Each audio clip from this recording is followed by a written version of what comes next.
Today's episode of the Fan Feed Network podcast is brought to you by Bonheur Jewelry.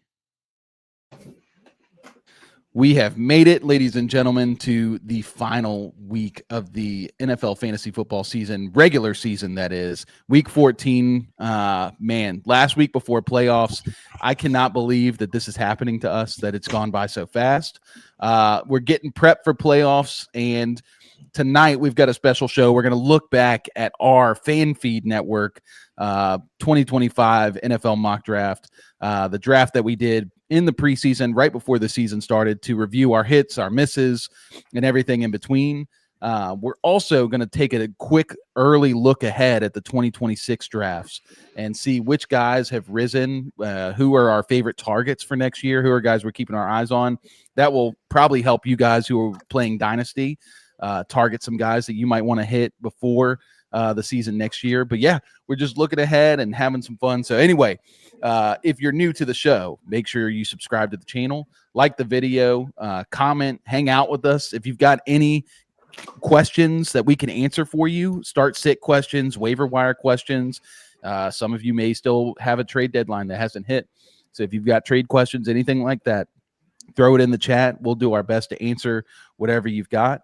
You can also follow us over there on Twitter, Instagram, TikTok, active on all those. If you're not able to watch this stream, watch us or listen to us on podcast, anywhere podcasts are streamed, on your way into work and your way home.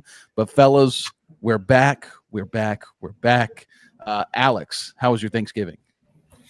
It was great. I got to go to some warm weather. I got to watch some pretty good Thanksgiving football. All in all, pretty good slate of Thanksgiving games. The Cowboys game, very entertaining. The Lions game, sorry to Lions fans, but it was a very entertaining game as well. And then Joe Burrow, his comeback, and then the demolition of the Ravens, who I thought were going to make a strong playoff push. Now they're set back. So it was a good slate of games.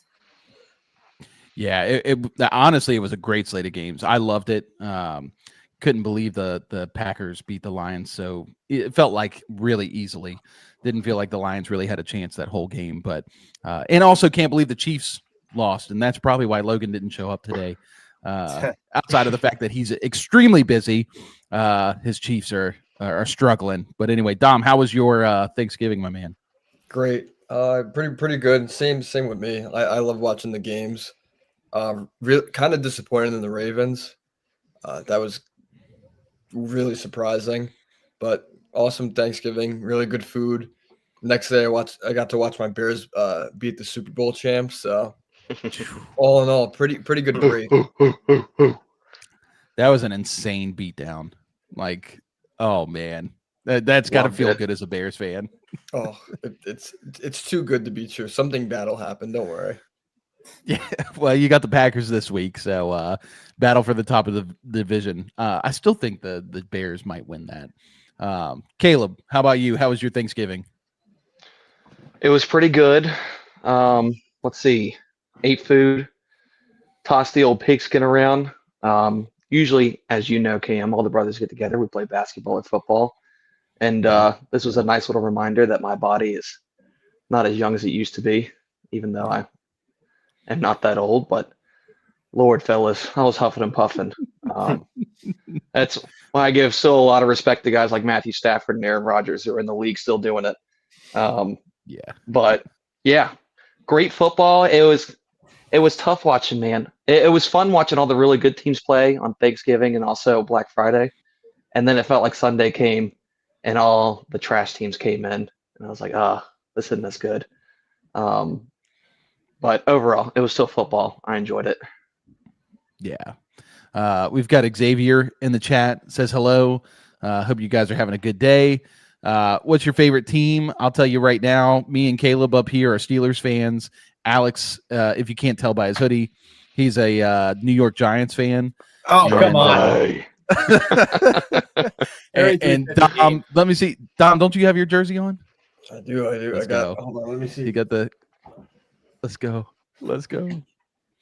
Caleb. So Dom is a big Bears fan. So two of the people here are having a great season, and two of us are having an existential crisis right now. So anyway, Also known as yeah, the average season for your team. But that's The right. same season we've had the past 5 seasons. I'm a Eagle fan. Xavier, you're an Eagles fan. Dom sends his Sorry about apologies to you. Friday. Sorry about that, Um, Xavier.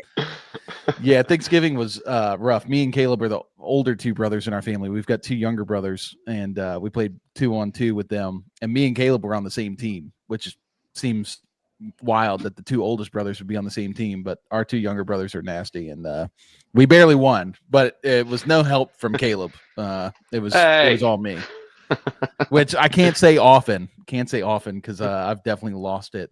But I was hitting some shots. It was nice. You were hitting, man. You still got it. You might have started up a men's league or something. Really quick, because we're getting close to the playoffs. I want to hear from each of you where you are right now. How many teams you're going to be advancing to the playoffs or projected to. So let me start with Alex. Do you know how many teams you're projected to take to the playoffs? So I'm in 4 leagues. 2 of them redraft. In both of those, I'm going to the playoffs. I'm 10-3. Fighting for the 1 seed in one of them, 7-6, currently 3 seed in the other. And then I'm in 2 dynasty leagues. One of them is my 2nd year in, and I'm the 2 seed currently. So also going to the playoffs. And then the last one is hopefully a future team. It was 0-7, and I'm trying to tank, but I keep winning despite the fact I'm trying to tank. I'm now 4-9. And I'm the 2nd most points scored in the whole league, but I'm in a place. So I don't know. I'm very confused. I'm already eliminated from playoff contention. I have a lot of points, trying to tank, a lot of weird stuff going on, but 3 out of 4 leagues. That's pretty good. That's very good, actually. Yeah. Dom, how about you? How are you doing? Pretty good. My main league, I'm 6-7 in, so I don't know if I'm going to be able to make playoffs. It's very it's such a mid league, not mid. It's just we're all kind of middle of the pack. We're all pretty good except for a couple of people, so everybody's trying to make playoffs. So there's I think on ESPN it said I had a 25% chance, but that's if the stars align and everything's right going good for me. But I have that league, and then I'm sure to make the dynasty league I'm in, and then I am in, I think the fan feed one I'm sure to make as well. So nice. That's pretty good. Yeah, we've been doing pretty well in the fan feed league. I think Alex is number 2 right now. I'm number 2, 10-3. Alex is number 2. Dom, where are you? You're number 4. I'm 4, yeah. And I'm 5th. And I'm just getting grilled on points scored right now. It is kind of wild. But yeah, no. Caleb, how about your teams? Oh, man. It's been a weird year. I'm in 13 different leagues.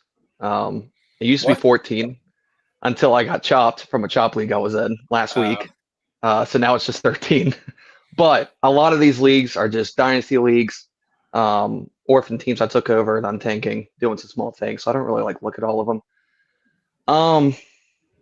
I think right now I've got 5 teams that are making playoffs. And maybe 2, I'm maybe making it. It's going to really come down to this next week. One of my leagues I was really looking forward to, because I really enjoyed my draft. I've just had the worst year in points scored against, man. It's a team. I've got Josh Allen, Jahmyr Gibbs, CeeDee Lamb, Rashee Rice, a couple other good guys. Just really good team. I'm a top 4 team in points scored, but I'm just getting absolutely dumpstered in points again. So I think I just got eliminated from playoffs.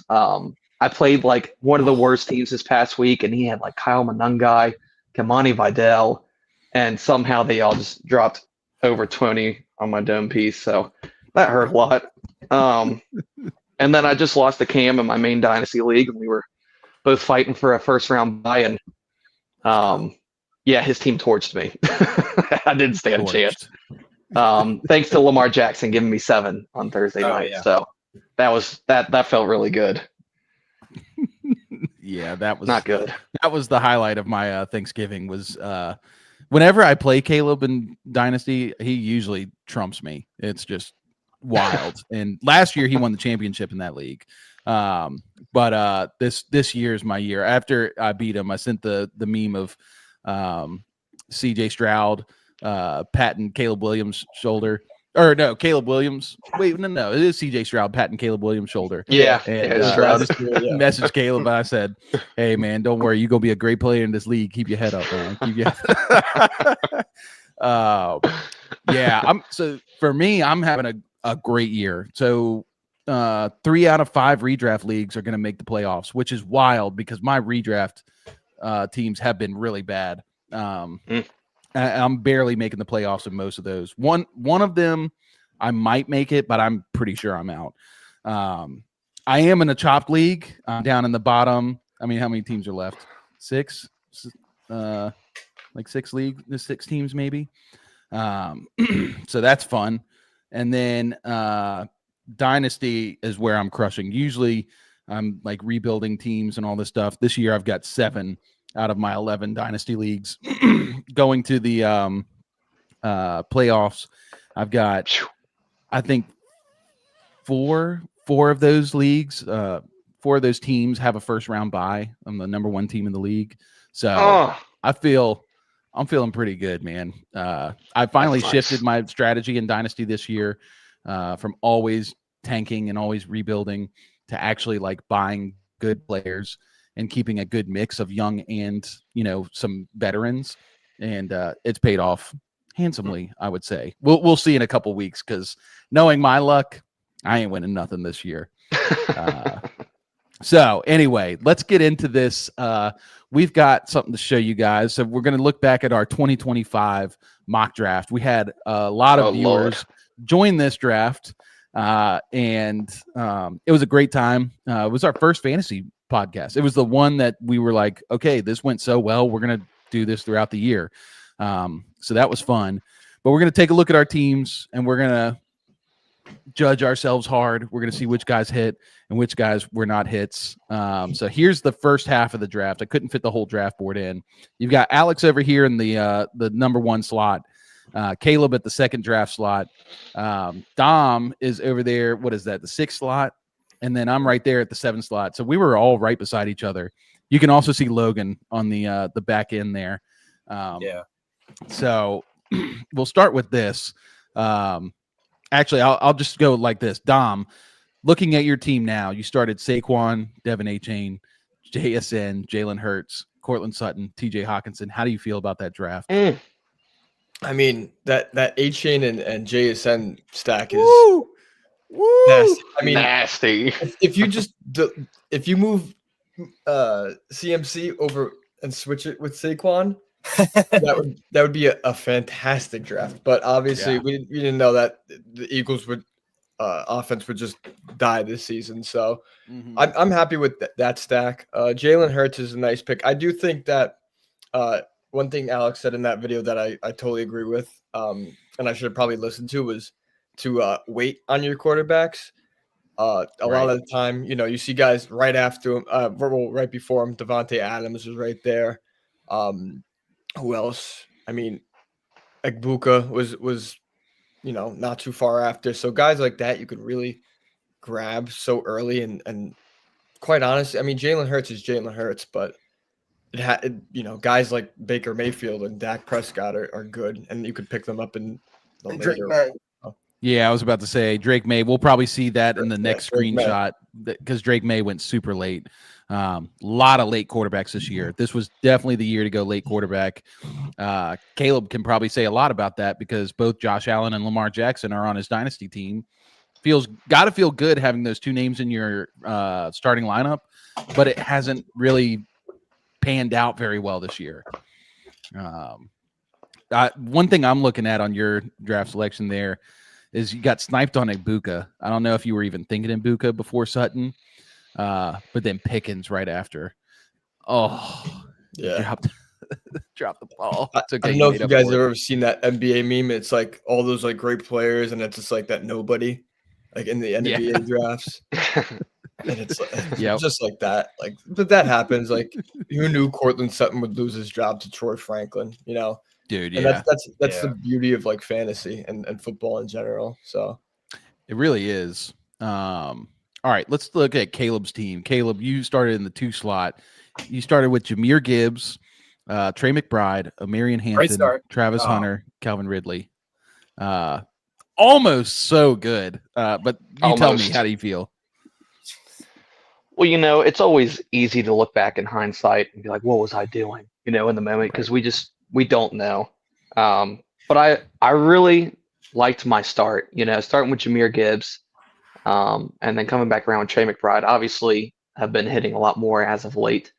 And just what O'Marion would have been if he had stayed healthy. He was really starting to come on. So I think that would have started off great. And that was kind of the idea, was to get my tight end and my running backs earlier, when usually I'm a very wide receiver heavy drafter in the first 5 rounds. But I changed it up, at least for this mock draft. And then honestly, though, if I'm real with myself, I probably would have missed on all my late round receivers like I so clearly already did with Calvin Ridley. And who knows, maybe Travis Hunter.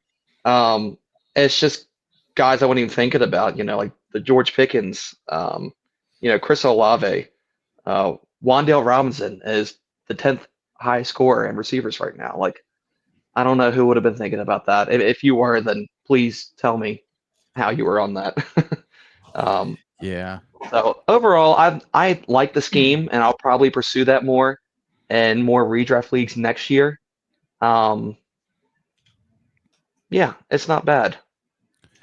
Yeah, it's interesting to see the shift in strategy, because I know for the past 4, 5, 6 years, the real game-winning strategy has been that hero running back, the one running back, and then just smash receivers up until the 6th, 7th round.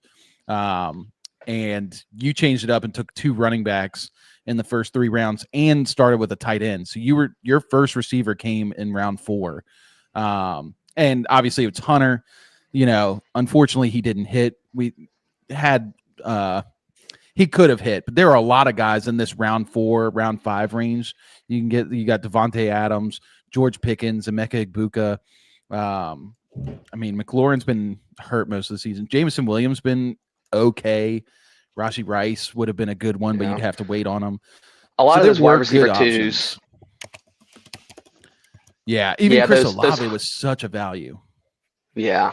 Yeah, a lot of those high-end wide receiver twos, like Jalen Waddle, Devonta Smith, guys like that were going around here maybe later. And that wouldn't have been a bad bet, honestly. No. I do like your team quite a lot here. Just the receivers, the Calvin Ridley thing too. I feel like everybody was hyping up Calvin Ridley. And that did not. And that's a good lesson for everybody. The reason Calvin Ridley, I think, and y'all can shout it out if you agree or disagree. But Jaden Daniels effect. Yeah, Calvin Ridley got boosted up because just last year, Jaden Daniels and Terry McLaurin were this dynamic duo. And so Calvin Ridley goes to Cam Ward. We saw in preseason that he was ultra targeting Calvin Ridley. And so it just felt like such an easy bet. Okay, the veteran is the guy that Cam Ward's going to lean on. However, there's a big difference between Terry McLaurin and Calvin Ridley over their career. Calvin Ridley has not been the same ever since he was in Atlanta. Never really has been very good since then. Whereas Terry McLaurin's been pretty good even with these trash quarterbacks that he's played with in Washington. So betting on talent, I think, is the lesson there. So let's go to you, Alex. Let's look at your team. You started with Jamar Chase at the 1 spot, Chase Brown, little Bengal stack, Kyron Williams, Mike Evans, and Tyreek Hill. How do you feel about that start looking back? Yeah, so Jamar Chase at the 1. He was the consensus one, and he's shown it. Yeah. He's been one of the best in fantasy all year. Yeah. So I think I made the right choice there. Chase Brown has performed about to expectation, maybe a little bit below, but he's been catching up in recent weeks. Kyron Williams, kind of the same thing. I think he's around the 12 territory or so, running back 12 this year. So not mad about either of those picks. Unfortunately, it fell off at the next turn when I picked up 2 guys who had some good performances and then got injured and have not played since. So unfortunate with the injuries there. I think I had some good picks later, but we'll get to those. And the 1 and 2, 1, 2, 3, not bad. Would have ended up probably a little bit above average of a team. But what I noticed is I'm just looking across and I'm realizing how many guys got injured. Like not a single player on this list, not a single team on this list escaped without an injury.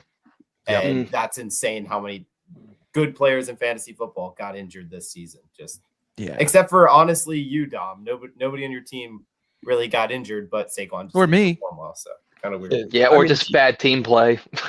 Yeah, and then Kenneth Walker just being bad at football is not. Yeah. Whoa. Okay, hold on. Recently he's football. been pretty decent. Yeah. Turn the form. Do you think he's bad at football, Alex, or do you think it's the coaching? I think that's a big conversation I think it's people a have been weird having. situation with Charbonnet in Seattle. Who do you like better, Charbonnet or Kenneth Walker as a talent? I like Kenneth Walker as a player more. He just doesn't get the usage he needs. Yeah. Looks like Dom had to hop off for a second, or maybe he accidentally jumped off. So while he's gone real quick, I do want to answer this question. We've got Kenan Dolick. What's up, Kenan Dolick? Says, hey, y'all. Thoughts on the squad for the playoffs? It's a redraft, 12-man, 3 receiver, 2 running back, 1 flex. He's got Dak, JT, Josh Jacobs, Kyron. That's great. JSN, CD Lamb, Cortland Sutton, Oronde Gadsden, Texans defense. Great team. And Jacoby Myers. On the bench, you've got Watson. Who is Watson? Why am I blanking on Watson? Christian Watson. Deshaun Chris Watson. Godwin. Not Deshaun. Emmanuel Wilson, Blake Corum, Waller, and Reed.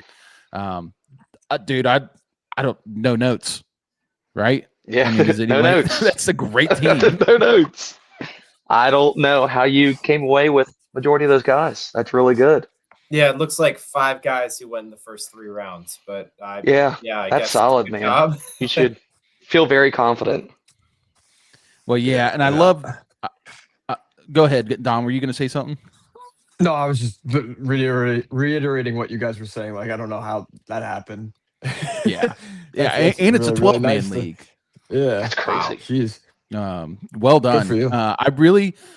I want to point out that I really like your bench. You know, having both Christian Watson and Chris Godwin, because Sutton's a guy that I'm kind of iffy on.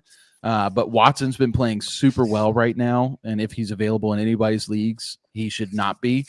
He should be scooped up immediately. And Chris Godwin's starting to come on finally after the injury. But then over on the running back side, you've got Emmanuel Wilson and Blake Corum, just 2 high, upside handcuffs for your 2 running backs. Yeah, this is just well done. Well done.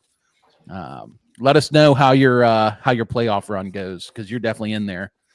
All right, so I'll go through my team. So I was in the 7th slot.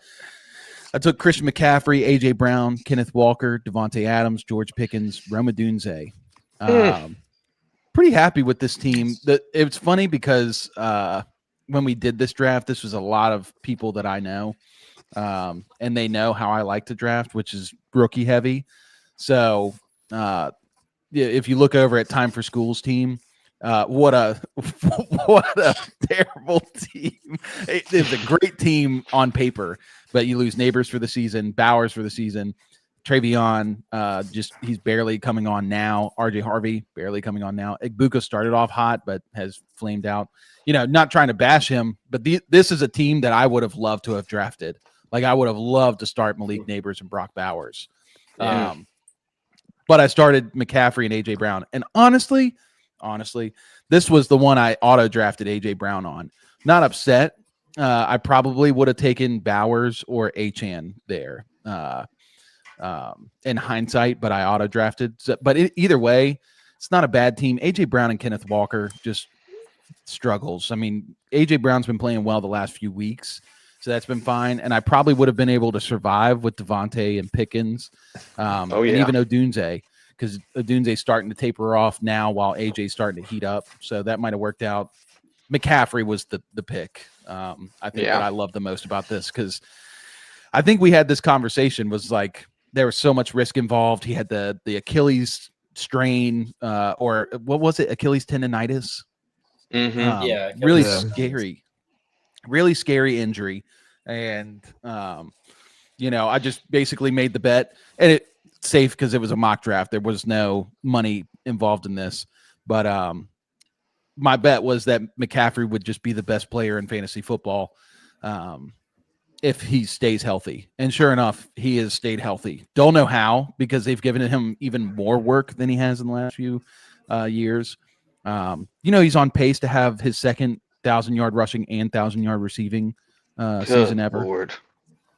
Yeah, So crazy. So McCaffrey was 29. like, at 29 years old, coming off 28 or Achilles 29. tendonitis.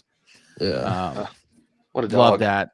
Devontae Adams was a pick that, I think stands out too. Both Adams and Pickens. Pickens was a guy I was very high on, just being a Steelers fan and knowing how good he is and how bad the Steelers are. It felt like a really good bet of him going to Dallas, that he was going to be good. So I think those picks saved me. Honestly, I really like those two picks. So I don't mind this team. I think I would have struggled to find a second running back, because starting Kenneth Walker and getting my 8 points per week would have been extremely frustrating. So are there any other teams on this list that you guys see that you're like, oh yeah, this was a fantastic start? I don't know about fantastic. I would like to take a look at Logan's team. And I don't want to trash him while he's not here. And this is nothing against Logan, because I would have loved to draft this team. Like, this would have been like one of my dream teams. Like Ashton Genty and Brian Thomas in the first 2 rounds is what you would like. Everybody and their mother was telling you, yeah, that's perfect. Him, Yeah. Chuba Hubbard, just these first couple of picks make me feel bad, because I know people who drafted these types of teams. Yeah. The injuries, Alex brought it up earlier. The injuries this year have been atrocious. This has been one of the worst years for injuries. And I think it's going to make 2026 drafts very, very interesting, because some of these guys who have done really well this season are going to, rise up because they have stats to show from last year. And some of these injured guys are going to drop. So there's going to be a lot of value if you're willing to take risks on guys like Malik Neighbors, or Bauer's not going to be much of a risk, but I mean, he's had out most of the season. Jaden Daniels, has been out for most of the year. I could see him dropping another round or 2 at least. Just interesting strategy looking back on some of this stuff. Was there any other teams that you guys thought were really nice? There's a couple teams that look amazing now. Like, if they were going into the fantasy playoffs, these teams would be insane. However, for example, I think the second to last team, I can't read its name, but Hung Main. If Hung Main was going into the fantasy playoffs, I would love to have that team, because Jaden Daniels is likely coming back. Waddle and Nakua is just on another level, and then Derrick Henry, I've been high on him all year. Plus, Kittle's been great. Yeah, the big dog about to start eating. Unfortunately, I got to admit that our buddy Dave over here had a heater, man, starting with CeeDee Lamb. Obviously, he went out for a little bit, but coming back with Jonathan Taylor, Josh Allen, Marvin Harrison, James Conner, but then he comes back and gets Chris Olave. Yeah, Chris Olave was a great selection. Yeah, I think he would have been eating a little bit. Yeah. All right, let's do this. Wow. We're going to look at this second half of the board. We'll try to go a little quicker on this one. Alex, we'll start with you. I'm trying to see if I can. So, yeah, okay. So this is your second side of the board. You went David Montgomery, Mark Andrews, J.K. Dobbins, Kyler Murray, Michael Pittman, Kyle Pitts, Brock Purdy. And just to preface this is the part of the board where there's a lot of dart throws. And, I don't want to focus too much on, oh, you failed on this guy or that guy or the other. But, we can also, I really want to point out who are the value guys and why were they values, and what was the strategy behind that value. So go ahead. For me, it's Michael Pittman. That was a huge hit. I think last of 2 weeks ago, he was the wide receiver 8. He's still hanging around there, top 10, I think. Michael Pittman, he was just a guy I liked because I know what he had been for the 2 seasons before last year. He was wide receiver 20 both seasons. And that was with, I think, old Phillip Rivers and old Matt Ryan as his quarterback. So anybody who could just get him the ball, pocket passers, he was productive. He was one of the better fantasy receivers. And I trusted Daniel Jones enough. I had Michael Pittman tentatively at 35 in my receiver rankings. And then the minute that Jones won the starting job, he moved up a little bit. So I liked Pittman. The problem with waiting for a quarterback is sometimes you grab them and then they get benched for Jacoby Brissett. That was Kyler Murray this year. And then I also did it with Justin Fields a lot. And that was Tyrod Taylor took his job and Purdy got injured. So obviously I would have had to hit the QB waiver wire, maybe pick up a Daniel Jones in this league. But yeah, not too mad with getting Pittman late. Dobbins was good for some weeks. And then Mark Andrews, I'm a fan of how he's turned out this year. So yeah, I think he's starting to play a lot better right now. I think he's going to be a huge value here in the playoffs too. Let's go to Dom. Dom, you were at the 6th spot. You went with after Cortland Sutton, TJ Hawkinson. You went Tony Pollard, Jacoby Myers, Josh Downs, Jalen Warren, Tank Bigsby, Xavier Legette. Yeah, man. Looking at it's a little rough. But I'm not gonna lie to you guys. It's a little rough, but that's we talked about it's a lot of dart throws. Like first thing comes to mind when I see like Tony Pollard. My thinking going into that was Tajay Spears was out. I was gonna have my first half of the season with Tony Pollard, Cam Ward. If he's a little successful, which spoiler, he didn't turn out so successful. He'd be able to, get a lot of checkdowns, use the run game a little bit more, that short to intermediate passing game. So I was hoping for that, especially in a lot of PPR leagues, but didn't turn out the way I think everybody wanted it. I am really happy with my Jalen Warren pick. He was really good with the first half of the year. Kenneth Gainwell has kind of emerged as like the RB1A, RB like 1B type of deal with them. But still pretty happy with Jalen Warren.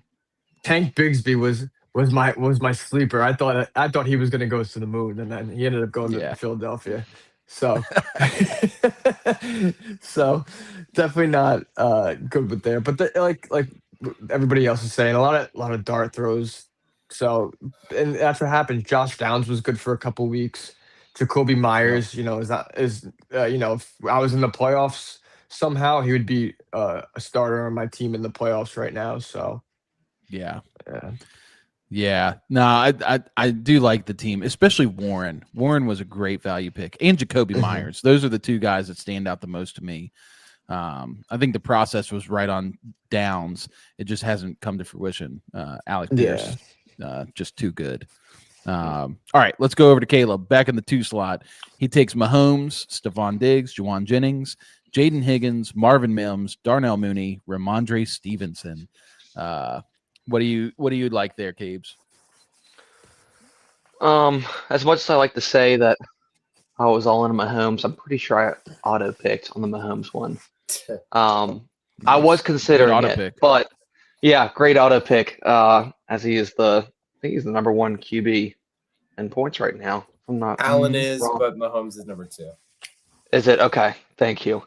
So this was the thought process, just stack up on receivers that could emerge later. I loved Drake May this year, and I wanted to take a bet on one of the New England receivers, and Diggs just felt like the safest one. And I think he's been a decent flex play. I know the Patriots are weird, man. He'll have a game like last night. I think he had like 3 catches for 30-something yards. And he has games where he's got like 9 catches for 140. Right. So it's not a bad bet. Juwan Jennings was a guy I was getting a lot in drafts this year. Funny story. And the league that I'm in with Cam, the Dynasty League, the one I won last year, I tanked my first year. And Juwan Jennings was my wide receiver 1 after I'd sold everyone off. And this is when he was the wide receiver 3 behind Ayuk and Devo. Everybody made fun of me. And then right when I drop him to the waiver wire, somehow he becomes good. I'm like, wow. He's a dog. Gotta love that. But it felt right with Juwan. Obviously, the 49er receiver room had a lot of question marks. There were some injuries. Ricky Pearsall was kind of like the consensual person that everybody liked. But I was more in Juwan, and he's starting to come on now later in the year. I think he was having some problems the first half of the year. Obviously, the whole San Fran team was having offensive problems between injuries. And I know he was mad about not getting paid. Then Jaden Higgins. I think I got Jaden Higgins, man, in almost every single league I did this year. This was like my favorite rookie. Him and Luther Burden were like the two guys I came away with almost every draft. And I'm still happy about Jaden Higgins. I think if the offense was a little more efficient, and if Stroud was kind of maybe playing a little more better football and the play calling was better, I really, really believe that Jaden Higgins would have hit a lot sooner this season. He's starting to come on the past couple games. But I think Jaden Higgins is I think he's very similar to Nico Collins. But I think he is a little better in some other areas, but not as good in a couple other areas. Marvin Mims, golly, I should have known taking any Broncos receiver. I was, after watching that game last year with Cincy and Denver and the crazy shootout game, one of the best games I've ever seen, I was convinced. I said, okay, Marvin Mims is wide receiver 2, and he's a dog. Boy, was I wrong. Anyways, Darnell Mooney, hurt all year. Ramondre Stevenson, it would have probably kind of worked out for me, even though I would have hated it, but it kind of worked out. I don't know. That's debatable. But like I said, the whole thought process was just taking, high upside players who didn't have a lot of competition in the way, or just talented players who could play their way into a more prominent role in the offense. And I think the processes was okay with a couple of these guys. Could have been better though. Could have came away with some better picks, that's for sure. But could have taken Pittman over Mims. Yeah, I could have taken Pittman over Mims. And I had to scroll over. I had to scroll over and look at Logan's, and man, he had Javonte and Debo late.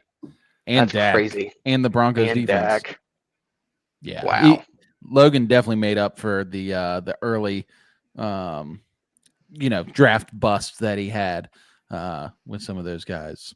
All right, so real quick, I'll go to 7. I followed up with Odunze, Quinshon Judkins, Ja'Cory Krosky-Merritt, Jaden Blue, Drake May, Chig Okonkwo, and Harold Fannin. Obviously, Harold Fannin was my big hit from this one, just being so late, and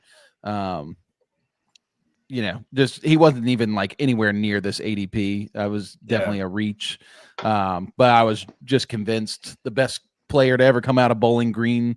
So that was a big hit. Drake May, obviously, I know Alex likes that pick. Drake May. He crushed. Drake May. And then those rookie running backs, it took the trio of guys. Quinshon Judkins definitely hit. That was a big hit. So that makes up for my Kenneth Walker play. So that would have been nice. Bill, the process was right because he did get a lot of play. He just wasn't very good. And so he's a guy that, I'm willing to take. Again, I would probably draft another guy just like him next year because he got plenty of opportunity early on in the year. He just didn't pan out to be good. Jaden Blue, that sad story. Like the guys I could have taken Javonte Williams. I took Jaden Blue over Javonte Williams. And that is where I always mess up in redraft is, I get rookie fever.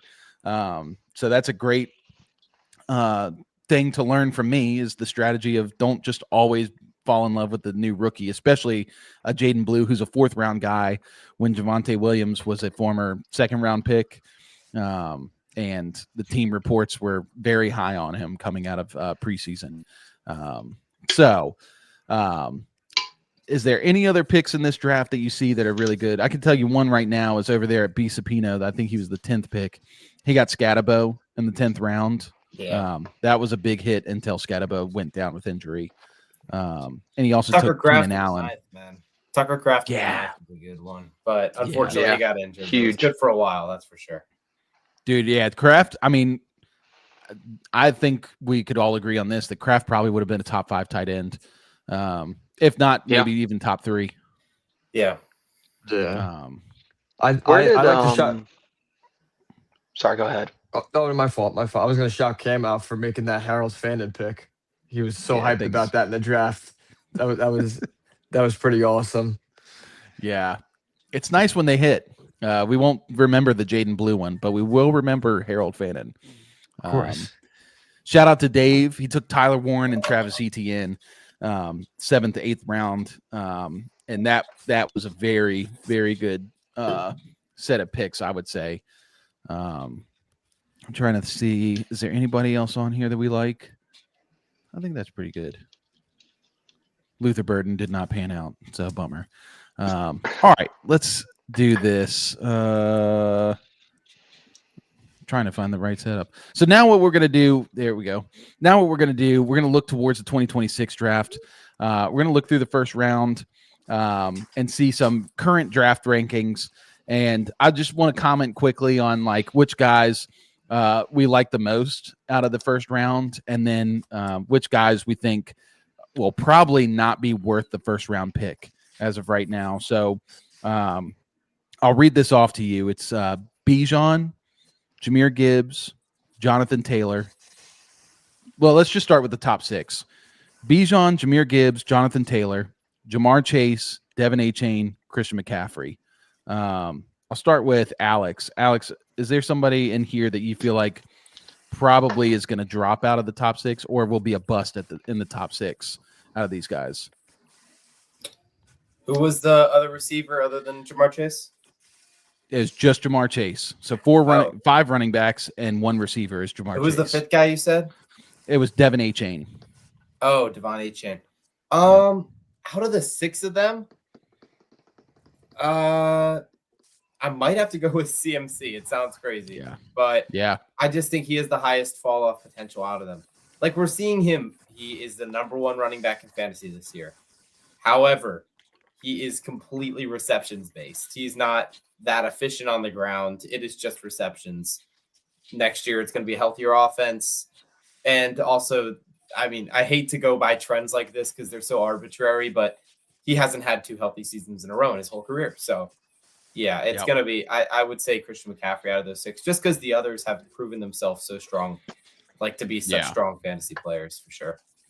Yeah. Dom, is there anybody there? Do you agree with Alex, or do you think there's somebody else there that you will bust out of the top 6? I could definitely see CMC. I have another guy, and I own him in a league, so maybe I'm a little biased. And sometimes he busts, especially with his quarterback play. I could see Bijan Robinson losing a lot of opportunity to Tyler Algier. For some reason, that regime likes to use Algier a ton in the red zone. And I know, crazy take. I know, that's okay. I listen, and I hope it doesn't happen because I really do love Bijan. And Bijan's like a fantastic real life running back, but sometimes they don't use him right. They don't use him in the passing game. Sometimes Kirk Cousins can't throw a 5-yard curl route, so it depends a lot on the situation. I think the Falcons get way better, and I think my take goes out the window. But there is that chance where unless they get rid of Algier. If they get rid of Algier, my take goes completely out the window as well. So it's a very terrible take. I understand that, but it's a very real possibility that he loses a lot of touches for some reason to another running back in the red zone like Algier. Yeah, so currently Tyler Algier will be a 2026 free agent. However, the Falcons absolutely adore Algier, and I would not be surprised to see him sign a contract extension for 3-4 years. They love this guy, and owning Bijan is so frustrating because he's so good, and he's capable of putting up the JT, Jahmyr Gibbs, Jonathan CMC numbers, but he gets just vultured so much on the goal line, and it is pain. Caleb, is there anybody else out of this top 6 that you would say would bust out of there? Yes. And I don't think anyone's going to like this. I will not be taking Jonathan Taylor if I have a top 6 pick. That was mine. He's just obviously having a bonkers year. And he did this back in, 2021? Yep. 2020? 21? And it's just regression. It happens every year. Almost never do we have the same player who's a top fantasy guy repeat it the same year. It is so, as good as these guys are, it is so difficult to do a year after year after year. Saquon Barkley last year was ripping 50-yard, 60-yard, 70-yard runs left and right. scoring, touchdowns just, every week. And now we're seeing what Saquon's doing. And obviously it's not all Saquon's fault. I think the play call's pretty bad in Philly. And it's not working out for him. But along with Jonathan Taylor, I love the player. He's really good, but it is going to be near impossible for him to repeat the same year he did this year. I think a touchdown regression comes. I don't think there's as many 70-yard bombs ripped. It's just near impossible. It might be crazy to say, but I don't know if I would take him in the top 10, honestly. I think what I would do if it was me, I would potentially get him if I had the last pick of the draft at the turn, which obviously probably won't happen because he's going to be going in the top 5. But if it fell, I'd probably take him at the turn along with someone else. Yeah. But yeah, other than that, I like the other 5 guys. I'd probably rearrange them differently, but not bad. Yeah, I was going to agree with the Jonathan Taylor take, and it's just the same bet as Saquon from last year. Jonathan Taylor's had a bonkers start to the year. He's really cooled down the last couple weeks, and he's still good. It's not a bet saying that he's bad. It's just this is the top 6 players in the draft, and he just feels like a guy that he'll be 27 next year. The offense was kind of this new thing, and the Colts as a whole have started fading. It feels like teams have kind of figured out a little bit of what they're doing. I still think Jonathan Taylor's worth like a top 10 pick. I'd probably start thinking about him after like pick 8. He and I would say Devin A-Chain. And the only reason I say A-Chain because I love him. He's like one of my favorite players. Is if Mike McDaniels gets fired. That offense could be extremely different. The Tua stuff, Tua could be gone. We could be looking at a really, I don't know. It could be Quinn Ewers starting for them next year. Probably not. Could be Zach Wilson. Could be Davis Mills or Jacoby Brissett, which I think all of us would go, yes. But that will be one he's going to be a very fragile top 6. And one thing I forgot to mention is his schedule has been incredible this year. I mean, you got Miami, Tennessee, Denver was one. Denver has a run funnel defense, as we know. And then he plays the Rams, and he has 14 points. Las Vegas, 31. Arizona, 23. Chargers, 34. Tennessee, 37. Pittsburgh, 7. Atlanta, 49.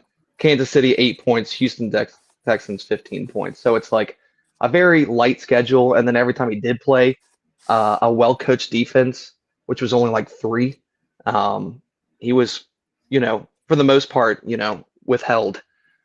Meant to add that earlier. Yeah. All right. So I think, Alex, you've got to go. Yeah, I got to head out. But all right, I will say, I think that next year, Amarian Hampton is going to be very undervalued. I think people are going to be like, he didn't get much playing time. He went around the 4th round in most leagues this year. I think he might go 4th round again next year. I would take it. I think he is 2nd round value. So I love Amarian Hampton. I love what we saw from him. He'll be one of my sleepers next year in the mid round. I love that. Real quick, Alex, before you go, is there anybody on the waiver wire that you're looking at for your playoff run? Any big names that you're like, I have to get them, or is it kind of just team need? It's based on your team need. If Christian Watson is out there, I would go get him because he is valuable. I also see in one of my leagues, Isaiah Pacheco was available, and in some leagues, Trey Benson's there. So if either of those guys are on your league because people dropped them when they got injured, pick them up for the playoffs. They'll be good. Those are my guys. 100%. All right, Alex. Thanks for being here, dude. All right. I'll see y'all. See you, Alex. See you later. All right, real quick, we got Troy in here. Troy said he's got Bijan Robinson. Hope he goes off in the playoffs, but yeah, he could definitely lose some touches. So he's agreeing with you, Dom, that Bijan could lose some touches.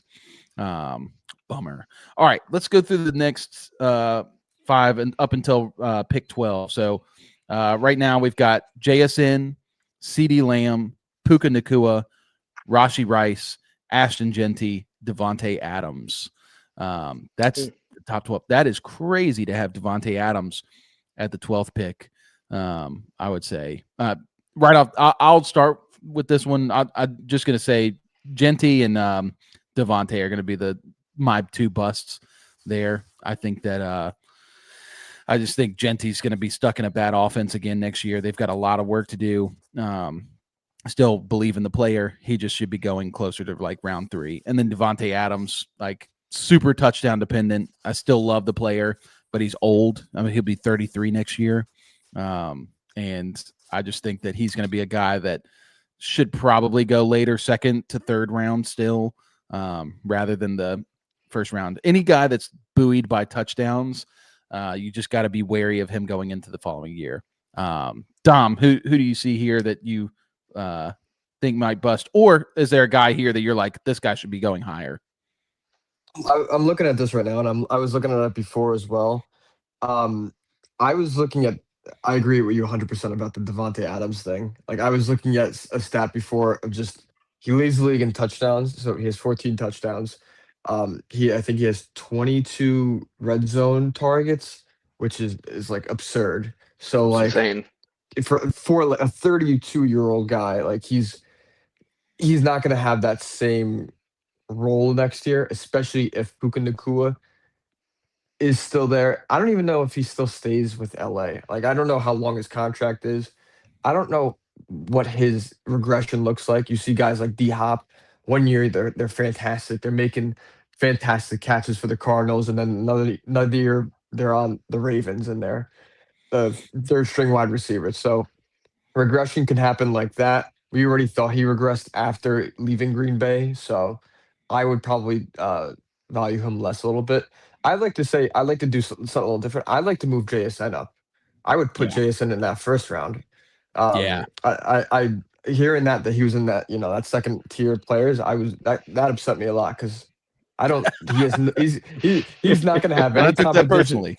And I took that very personally because I drafted him in that fan feed mock draft, and that was my guy from day one. So I really think that Cooper Kupp isn't going to be anywhere. The only competition he's going to have is probably Rashid Shaheed and maybe Torrey Holton if he takes the next step. But I think if anything, he's in that tier 1 of guys. Yeah.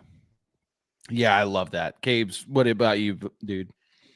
Read the picks again. JSN, CeeDee Lamb, Puka Nacua, Rashee Rice, Genty, Devontae. Yeah, I love JSN. I love CD. I love Rashee Rice. And it breaks my heart that he's now going to be a first-round pick because it was so nice getting him late in drafts the past couple of years. So I won't be able to take advantage of that. I'm right there with you. As much as I love Genty, it's just going to be tough to see him, do anything more than what he's doing now, unless Raiders somehow pull off a miracle and just absolutely upgrade the offense in some miraculous way. But you have a O-line that's falling apart and getting worse and injured.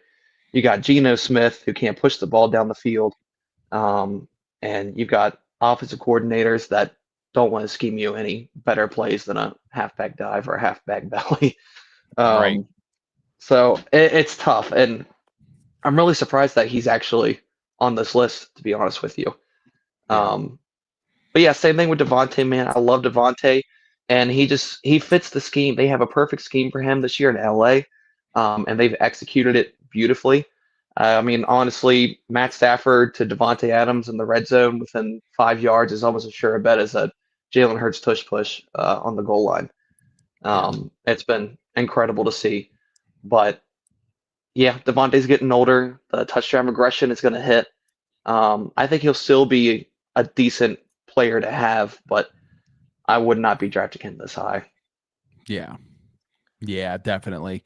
All right, let's move to the next tier. The first half of the second round. There's some good names here that I can see changing around. So we've got Amon-Ra at 13, Josh Jacobs, Malik Neighbors, James Cook, Drake London, Bucky Irving. So that's 13 through 18. Let's start with you, Dom. Is there somebody in that list that you're feeling negative on? And then is there someone in that list that you're like, that guy needs to go higher? Just let me know if I need to read it again. Yeah, I'm sorry. I'm having technical difficulties. You guys keep going out for me. Okay. Can you Caleb, yeah, I mean, I'm here now. If you okay. If you I'll read it again. I'm sorry about that. Yep. It's Amon-Ra, Josh Jacobs, Malik Neighbors, James Cook, Drake London, Bucky Irving. Ooh, I know we have some Bucky Irving lovers out here, but he Yeah. might have some regression. There's a lot of competition in that backfield, like specifically Sean Tucker. I don't see Rashad White as a threat. I think Sean Tucker is going to take a big step up in that offense. I think he's what um they want consistently. I know Bucky Irving gets hurt a lot. I know injury concerns are a big thing.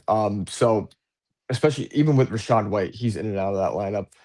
I see Bucky Irving as that guy who could take that regression. But a lot of those guys I think are pretty solid on that list for tier 3 guys. Yeah. How do you feel about Neighbors coming off the ACL? I don't mind that. I don't mind that he's in that tier as much as other people would. I think that he's it's hard to say because you don't want to. It's a tough position because you don't want to let that guy go into round 4. We saw it with Right. I know Rashee Rice wasn't injured as much as it was more legal trouble than anything, but you let that guy go, and now what? He's a top 5 wide receiver, and going into fantasy playoffs with a Yeah. fantastic schedule. So you let Yeah. that guy go, and you run the risk of letting a Puka Nakua or JSN go from this year. So Yeah. I don't think he should be a tier lower. I think you should draft him with caution. I if anything, I would draft another wide receiver above him in case he does have a regression type season or his quarterback play is still um, below what we think he Right. should he should have. Yeah. Absolutely. All right, Cabes.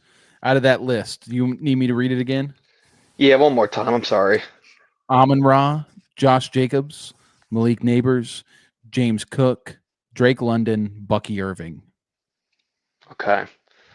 I do this every year, and I'm going to keep doing it. I'm not taking Josh Jacobs. Yeah. Um, Josh Jacobs, I am very big on only taking receiving backs unless one of these bruisers just fall to me and I have to take them. But the upside is just so limited with guys like Josh Jacobs, Derrick Henry, these guys who even Jonathan Taylor don't see a lot in the receiving game and aren't on the field for all 3, 4 downs. Yeah. Um, Josh Jacobs was in a beautiful position to where he could just run in every touchdown every time they went into the red zone.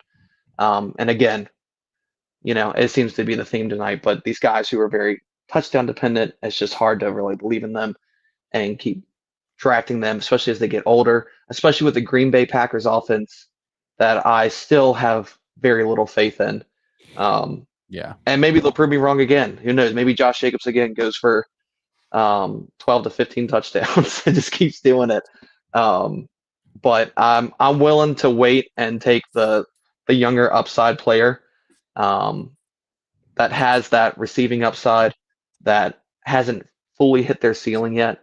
The other guy that's kind of in the middle for me along that is James Cook because he also scores a lot of touchdowns. He's also kind of ripped off some bigger runs this year.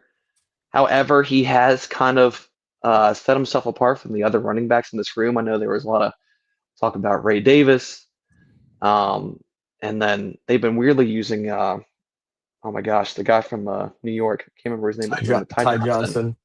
That's the one. Yep. Buffalo Bills, man, it's just such a weird offense to buy into. And I don't like taking anyone except for Josh Allen from this offense because you never know what the game plan is going to be centered around for that week. 1 week it's Khalil Shakir, another it's Keon Coleman, next it's Tyrell Shavers, Dalton Kincaid, and then James Cook. James Cook has been very solid this year. I will say I've very much enjoyed watching James Cook play this year, but I'm still more leaning taking guys like Bucky Irving, potentially on Amarian Hampton, over these 2 running backs. But the others are pretty good. Maybe a little spoiler, but I'm probably taking Trey McBride in this group at this point in the draft. Yeah, that'll be in the next tier, and I was going to say the same thing, but yeah, on this tier, this feels like a fragile spot of the draft, very fragile.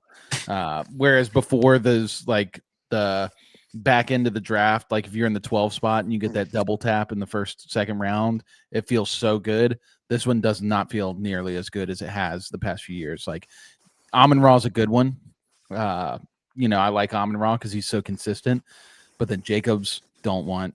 Malik Neighbors scares me. The data on receivers coming off of ACLs is bad. And the only good thing for Neighbors is like the quarterback play improves, and he's so young that you hope he can make a really quick and strong recovery.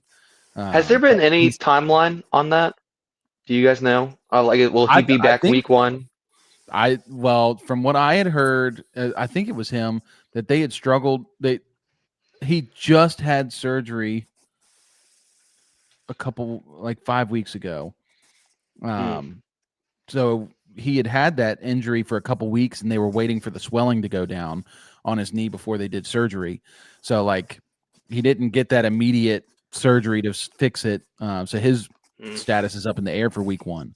So that's going to be a big one that we're going to have to wait and see. James Cook, like you said, Cabe's fragile. Drake London. I love Drake London. He was a top 5 receiver before he got hurt this year. He was balling at the turn out for me. Yeah, so he's one that I like, but after owning him for these many years, I also know how fragile he can be. So Bucky Irving, I think Drake London and Bucky Irving are my 2 favorites in this tier. Because Bucky, I didn't know this, Dom, when you were saying it earlier, but reading this note here, Rashad White is an unrestricted free agent and Sean Tucker is a restricted free agent. Both of them are free agents in 26. So this could be Bucky's backfield by a mile. So we'll wait and see. But yeah, that's an interesting tier right there. You're definitely going to want to be closer to the front half of the draft, I feel like. All right, this is the last tier we'll do for today. And this will end out the second round. And I think this is a juicy tier. Juicy. Got Trey McBride, Brock Bowers, Nico Collins, Omarion Hampton, Justin Jefferson, and Chase Brown. Caleb, let's start with you. Who are your favorite guys in that tier? And then also who are the guys you want to avoid, shy away from there? Gosh, this one's tough. I mean, we're talking at least 3 of these players probably going to have a different QB by next year. With McBride, Bowers, J-Jeff. I forgot who are the other 2 you said. It was Omarion and Nico, Omarion, and Chase Brown. Yeah, Nico, I think it's going to be a steal. I'm still a lover of Nico. I think Texans get their O-line together. He should be going in the tier above this. I think Trey McBride and Brock Bowers were going around this range in this past year's draft. So it seems like not much has changed. But I love getting the tight end with Brock and Trey McBride. I mean, you can just see every single year. It's 2 or 3 guys that just make a name for themselves. Sometimes you can get lucky getting the Tucker Craft to Tyler Warren late in the draft. But, you just never know with that. But, man, dude, just Trey McBride, if I can go on a quick rant, everyone – Trey McBride last year was just as good almost as any other top-tier receiver if he had the touchdowns with him. This is a guy who was getting 8 to 12 catches a game, over 100 receiving yards, and no touchdowns. The stat is crazy. I forgot what it was. It was 2 touchdowns in the past 3 years, but now this year so far he's got 6, 7. I think he might have 8. The 8, okay. So you see when the touchdowns come, I mean, we're looking at a guy who's averaging 20 to 25 points, 20 to 30 points. I think he's had a couple 27s. Which, if you think about it, is like prime Justin Jefferson numbers when he was balling out with Kirk. So I know it's scary, having to, put the receiver and the running back position on the back burner to the next round and getting your tight end. But you were getting an absolute game changer that nobody else will have the edge on. So, I love all these guys. I wouldn't move them. Probably I'll be getting these guys earlier in the second round. That's a fun set. That's a fun tier. All right, Dom, who do you got here? Man, just the name that kind of screams out to me is that Justin Jefferson pick, and it's just Yeah. you going into next season. I'm so interested to see what happens because obviously they cannot stick with JJ McCarthy going into next Yeah. just JJ McCarthy. I personally think it's going to be a quarterback battle. I think they're going to bring in somebody like a Brissett, somebody like an older veteran quarterback, even a Tyrod Taylor, somebody who could challenge him. If he doesn't play well, they're serviceable and they could still play. Even a Joe Flacco, if he continues to play through his 100 Right. years playing, What if it's I Kyler Murray? ooh, I wouldn't touch that with a 10-foot pole. Then that's a bad bet. If Kyler Murray's We're good. then you don't touch anybody on the Vikings. Yeah. Oh, Gosh, but man, that would be really bad. Nightmare Oh, fuel. that yeah, Lord. I don't. Oh, sorry, that threw me off. But Okay. had to throw it in there. yeah, but it's a real possibility, and depending on what happens, you gotta. I wouldn't even. I don't think I'm touching him. I think he's gonna turn Yeah. into a Garrett Wilson type player where you're hoping every year he's gonna be good and he's gonna have a breakout year where it doesn't happen. Does good, and then it's sad because until he goes to another team, and that's a real possibility too. If he goes to another team, he's probably moving up a couple tiers. If he goes and maybe takes a place somewhere, I don't know, if Devontae retires and he Right. takes a place on the Rams, his value goes up exponentially, even like fringe first, second round. So that's a player you have to gauge on what happens this offseason. But another guy, Brock Bowers, comes to mind, and it's just that offense is kind of just gross, like we said before, Genty. So I think he's just somebody you wait and see with. If it doesn't improve, I just think you stay away. You take a Trey McBride, or you wait for another tight end like a Tucker Kraft, who's gonna slide up. He'll probably be in the next tier, if anything. Yeah. Yeah. I to me, McBride and Bowers, those guys should be back into the first round. It should be right after that tier of receivers of like Rashee Rice, Puka, CeeDee Lamb. They should replace the Ashton Genty, Devontae Adams guys. And those guys should switch back down to this spot. I do like Nico Collins and Omarion Hampton. Like Alex said earlier, Omarion Hampton, I don't think he'll go this early, to be totally honest I with you don't guys. think so either. But I'm definitely going to be betting on him because he didn't have like a major injury. It was just an injury that's kept him out for a while. Najee Harris is nothing, and this will be his backfield. And we've seen Kamani Vidal be really good, and Kamani Vidal is not good. So Omarion's going to be really good next year. He's going to be a great value. And Nico Collins, like I love buying on players who have been really good for multiple seasons and then have a down season, and it's not really their fault. I think Nico is a guy that I could see bounce back really easily here. And then like the Chase Brown, I don't care. Like I don't care. That's just something you're filling a lineup and he's there. He's just the next guy available. I can say, Yeah. looking at this list, there's going to be so much value. Like Saquon dropping down into the third round. I love that for next year. Like, Yeah. Just because we bet on him to not be good this year doesn't mean that he's never going to be good again. I could see him bouncing back very easily. Looking down here a little bit more, like Tedero McMillan is still going in like the fourth round. Wow. Yeah. That's crazy. He's going to be crazy. Once Bryce develops and they start getting game, like last week, even he didn't have a good game, but he still had a touchdown. He's getting volume everywhere. So it's not just like he's getting volume like just reception wise and no touchdowns. He's getting it everywhere, and he's pushing himself away from those other receivers. I know we talked about in the beginning of the season, like Jalen Coker or like Xavier Legette, who's I know you absolutely despise, Cam. I But don't like him. He's pushing himself away from those guys and becoming that wide receiver one that they don't have to look for anymore. So and Bryce can rely on. Yep. And that's really what I wanted to add was like in these early rounds, you're looking for two things. You want to buy into production and then talent. Obviously you got your production guys, Amon-Ra St. Brown. He's going to get work. He's going to be consistent. Even if you want to throw Josh Jacobs in there, since they're the standalone guys, they're going to get work. But next is the talent, and that's when your Brock Bowers and Justin Jefferson come into play. Brock Bowers was breaking records as a rookie last year with Aiden O'Connell and Gardner Minshew. Yeah. Yep. Somehow they just got in these situations where their QB play is so atrocious that it actually has taken them back and made them take a step back. Justin Jefferson is top three, most people top one best receiver in the league. And again, you have some of the worst QB play that the league is seeing right now. And all it takes is that one switch, like Jacoby Brissett. Like, look at Michael Wilson with Jacoby Brissett. How much better is Justin Jefferson than Michael Wilson? And then, say mid-season, Kirk Cousins gets traded back to Minnesota. Like, how quick does Justin Jefferson rise right back to the first round? Like he doesn't miss a beat.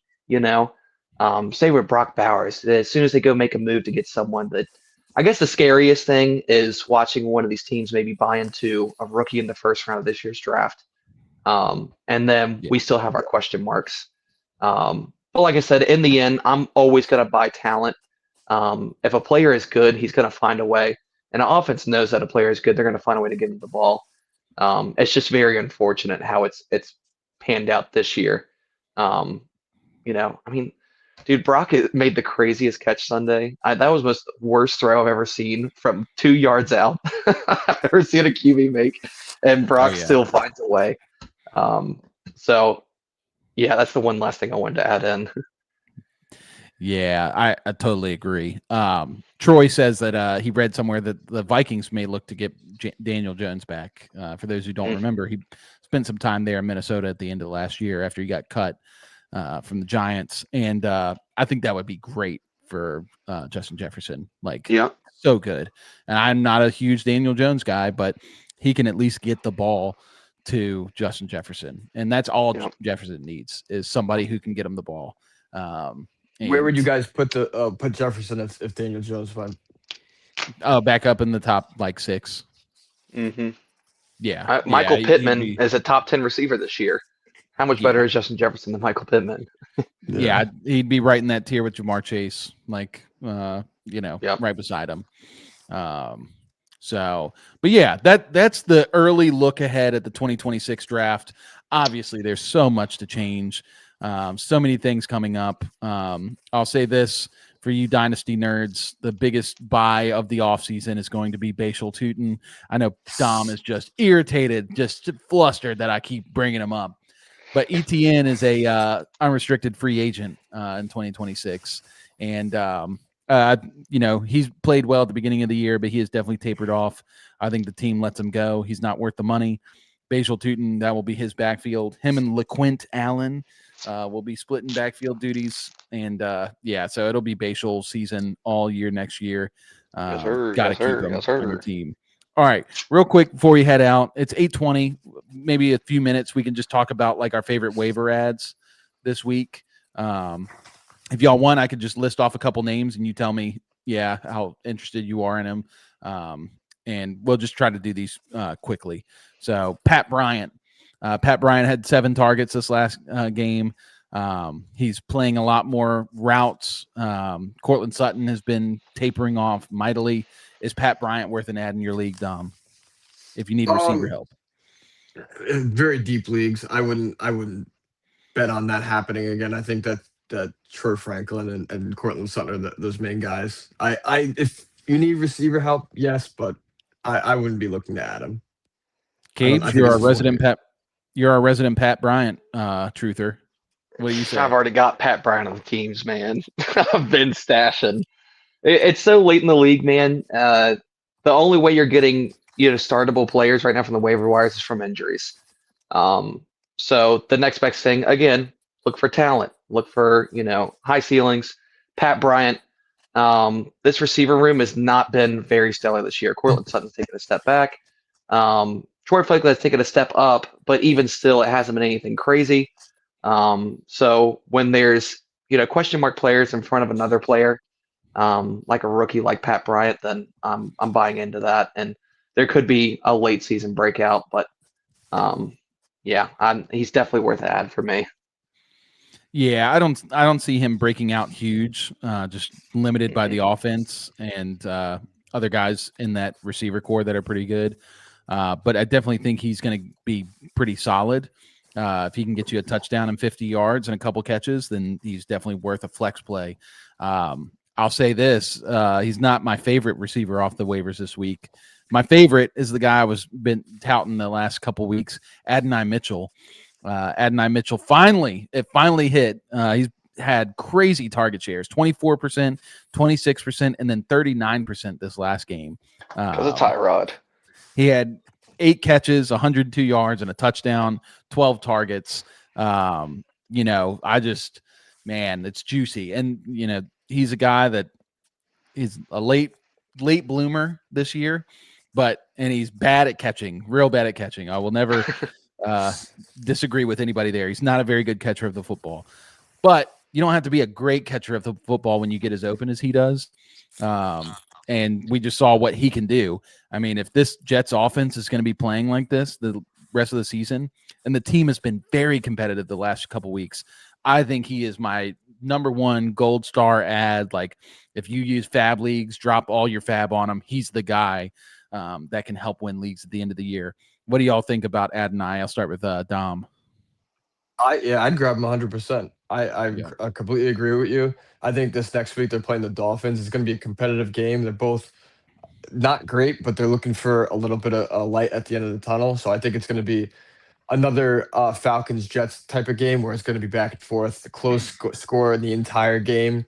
He's going to get a ton of opportunities. There's nobody other really in that offense other than maybe Mason Taylor, but still, you're not relying on Mason Taylor as the Jets. They're looking for somebody who's already produced. It's him. There's no Garrett Wilson, so I like him. I'd even have him as a flex play this week. Crazy to say. Yeah. Cabes, Adonai.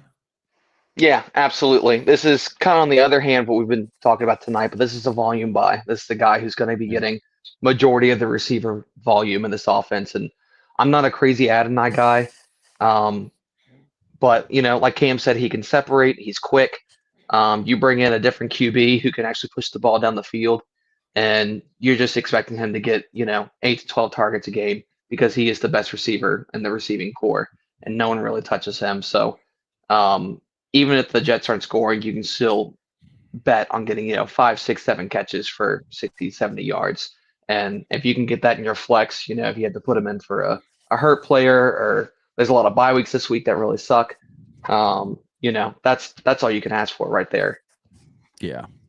Yep, definitely. Last receiver we'll spend a good amount of time on, Devon Bailey. Devon Bailey had a pretty big game this last week. What was his stat line? He had 8 catches on 8 targets, 93 yards and a touchdown with Tyler Shuck. This is coming off the tail end of a 7-target game last week. Only 3 catches there, but obviously Shuck prefers him, and the Saints did just trade away Rashid Shaheed a couple weeks ago at the trade deadline. So they trade away Shaheed. They traded for Vele before the season, or earlier in the season, traded a 4th and a 7th round draft pick to go get him. It was mind-boggling. So it's very obvious that the team likes him. And he's available in a lot of leagues. I think he's 100% a great ad. For me, it'd be Adonai, then Vele, then probably Pat Bryant. But Caleb, what about Devon Vele? You like him? He's not horrible. He's not someone I'm very aggressive at getting. But his snap share has been going higher and higher as the season goes on. Just the past 3 weeks, he's been from 80 to 90% in the snap share. Obviously, the target share is coming on. Tyler Shuck is really starting to come on. And he does need someone to throw to. That's not named Chris Olave. Or Jawan Johnson. I still think he's still the third option, I'd say, in this offense behind those 2 guys. Obviously, this was a shootout game, so there was a lot of passing. And the Saints are just struggling to run the ball at all. So this might just be a pass-heavy offense for the rest of the season. So I think he is worth an ad. I wouldn't drop anyone crazy valuable or anyone who you've been holding on with high upside just to get him. But if you have someone that isn't doing anything for you and is looking worthless, then yeah, I'd make the move. Love it. Dom, how do you feel about Vele? Yeah, I have the same sentiment as Caleb. I think he's not somebody you like aggressive going after, but he's a good pickup if you need somebody this week. Tough bye week for a lot of people, like you said before. He's not a bad pickup. He's obviously preferred in this offense, like you said. Tyler Shuck's playing decently. Like the passing game isn't bad recently, so they're going to need somebody to throw to. I'm kind of just reiterating what Caleb said. So I think he's a decent pickup if you need somebody. Yep. Do y'all have any other low key ads at receiver that stands out to you? No, I last week, which is crazy. I know he did absolutely terrible. Chamari DK, I thought was going to be somebody you wanted to pick up maybe later for this season, but I completely scratched that because I'm so glad that we didn't have the pod last week and we didn't tell people that. Because I looked on the waivers and I saw that he had negative points, so I was like, Yeah. Never mind. Rough. yeah. Who was I going to say? Oh, how are you guys feeling about Dontavian Wicks? Was this just a one-game thing, or could this be the start of something before Green Bay goes into the playoffs? Yeah, I think Wicks is good. He reminds me a lot of Adonai Mitchell. The problem is you've already got Christian Watson demanding a lot of targets there, and also Romeo Dobbs, and they're a run-heavy offense. I think this game ended up just being a pass-happy game because the Lions are terrible in their secondary, like legitimately horrible, and so they ran the ball in order to throw, and he was just open a ton. So he's one I'd keep my eye on, but I'm not necessarily like going out to get him. I'd rather roster Luther Burden. I agree. Yeah. Unironically, I agree. I'd rather roster Luther Burden and Christian Watson. I think Alex said when he was leaving, if he's still available in your league, please pick him up. Go get him. He's the wide receiver one in this offense. I know that everybody kind of got the ball last week, but he's really the preferred receiver, especially in the end zone. They're going to be, especially against the Bears, going to be very competitive, high passing game. It's Bears defense has gotten a little bit better against the run the past couple weeks. They stopped Saquon this past week, so they're going to need to pass the ball a bit more. So I like all the Packers receivers this next week, but preferably Christian Watson. Yeah, and Troy's chiming in. He said he's big on Watson too. He's still out there in many leagues, and he would be my number one receiver ad if he is available in your league. Most of my leagues, he's not available in, unfortunately. But that way, if he is in your league, go get him. The only other guy I would add, just as a very low key ad, would be Isaac Tisla. If Amon-Ra is out for an extended period of time. It's going to be Jameson Williams' season. Sam Laporta's still out. Tisla kind of plays like a tight end and like a receiver. Very good in the red zone. So, there's a pretty good bet that he'll score. They love him in the red zone. Also, they're playing Dallas. And they play Dallas. So he's that's got a great matchup. Receiver dream. Like that is the dream. If you can get him, put him in your flex and win week 14 just to squeak into the playoffs because you put Isaac Tisla in and he gets 25 points, you will be the new fantasy guru. On the running back side, there's really not a lot in the running backs. But, top handcuffs, is there anybody you guys love as a handcuff running back? Yeah, I'm not going to waste time, but if he is on your waivers, Blake Corum is the best handcuff to have right now. But I think that's kind of old news. I think the next one I'd be looking to is Keaton Mitchell. Derrick Henry, he's older. He gets a lot of volume. All it takes is one play. He gets hurt. Keaton Mitchell is explosive. He's young. Honestly, he needs to be in this offense more, even if Derrick Henry is healthy. So Keaton Mitchell is one guy that I'm definitely keeping my eye on. And if I have space for him on the waiver wire, I'm making a move. Desperation play, as much as it pains me to say it, is Samaj P. Ryan, who is for some reason getting run in the Bengals offense just as much as Chase Brown, and it pisses me off to no end. But we got to react to information we get. So Samaj Piran, if you're really, really, really in a bind, does have some standalone value. Yeah. Dom, is there any running backs that you like? Yeah, I know. Caleb, all those Derrick Henry owners were like shaking their fist at you when you mentioned Pete Mitchell. So No. no, but I completely agree. I like Blake Corum. That's a great pickup. I really like Singletary. I know they have a bye this next week, but Tyron Tracy did go out of the game with an injury, and it looked like he was limping. So it could be a nice, flex RB2 spot if they do end up sitting Tracy for the fantasy playoffs for after week 14. But other than that, I really like him. I do really like if Trey Benson's still available. I gotta say, Bashal Tutin has been getting if not more than 40% of the snaps in this offense. I gotta say it. I gotta go on your side, Cam. Bashal Tutin. He's if it's not ETN, it's Tootin, and they're both volatile. It could be either or.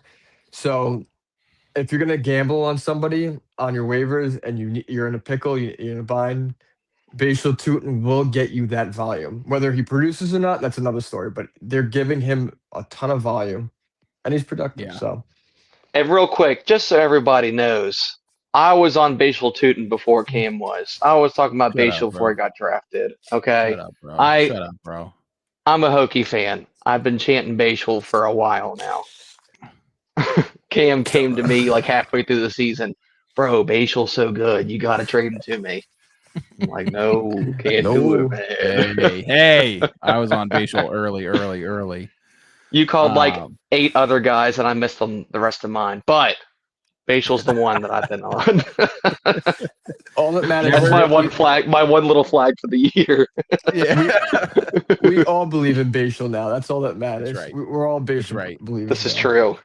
We're never wrong. We're just a tad early.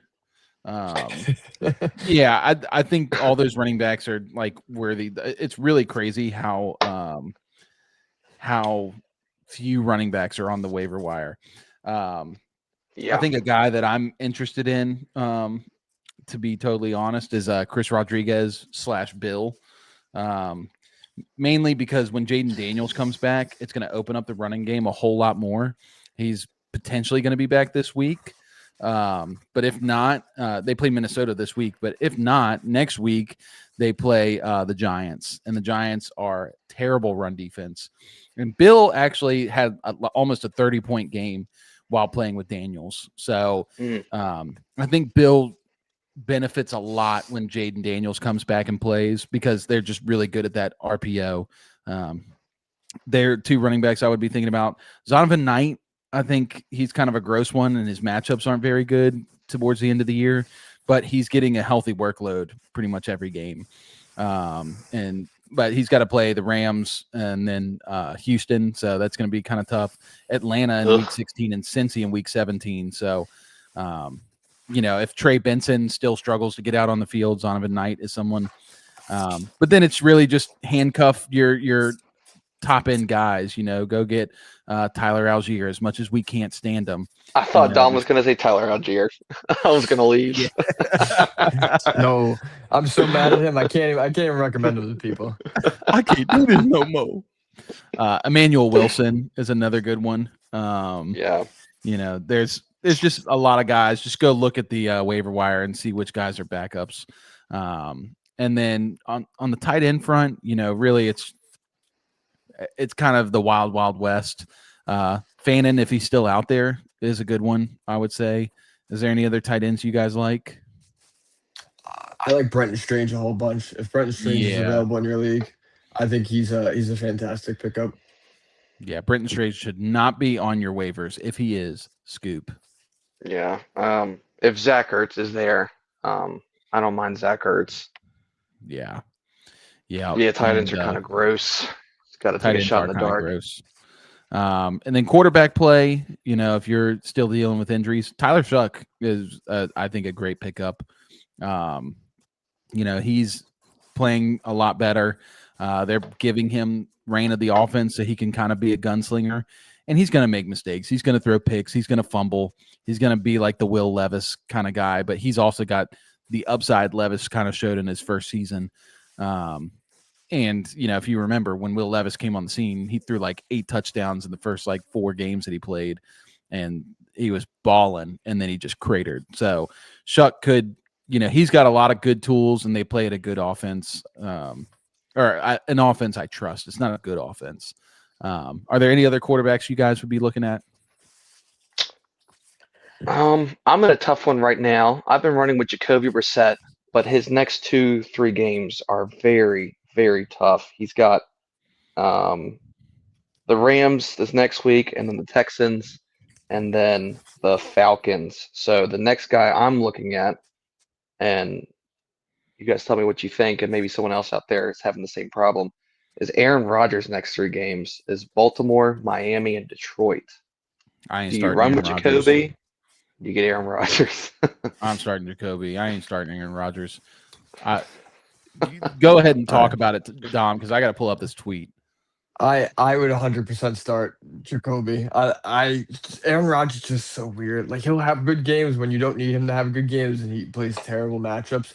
And then he'll just great matchups. He'll be playing Tennessee defense, and he'll drop 6 points. So I trust the efficiency of Jacoby Brissett just a little bit more. Yeah, you ready for sure. an incredible stat? Just Let's hear it. Insane. This is from Ben Fennell on Twitter. The Steelers have not completed a downfield pass in 36 days. Oh, They are 0 for 13 going down the field, 3 interceptions in their last 5 games combined on 20-plus yard air passes. That's rough. Hey, man, that's really it's rough. our year. Yeah, our year to call it quits. We are toast. Arthur Smith is at it again. Let's just bring Desmond Ridder to Pittsburgh next year and just have a full-on Arthur Smith Falcons reunion just in Pittsburgh. Good Lord. Exactly. Troy does say if Trevor Lawrence is out there, pick him up. Yeah, Trevor Lawrence, he's not the sexiest quarterback for sure. And he leaves a lot to be desired, but he's scoring around 20 points a game, which, is very valuable here coming towards the end of the year. So anyway, I think that's all we got for tonight. So thank you everybody for joining. Thanks for being here. If you haven't already, like the video, subscribe to the channel, share it with your friends and family. Also, you can follow us on Twitter, Instagram, TikTok. We're active on all 3 of those. And then you can listen to this pod or any of the other pods. We're live on Sundays and Tuesdays and Thursdays every night around 7 p.m. If you don't get time to listen to the stream, you can always listen to it on podcast on your way into work or your way home from work. But with that, everybody, we just thank you for being here, and we will see you next time. Ladies, we did the research for you.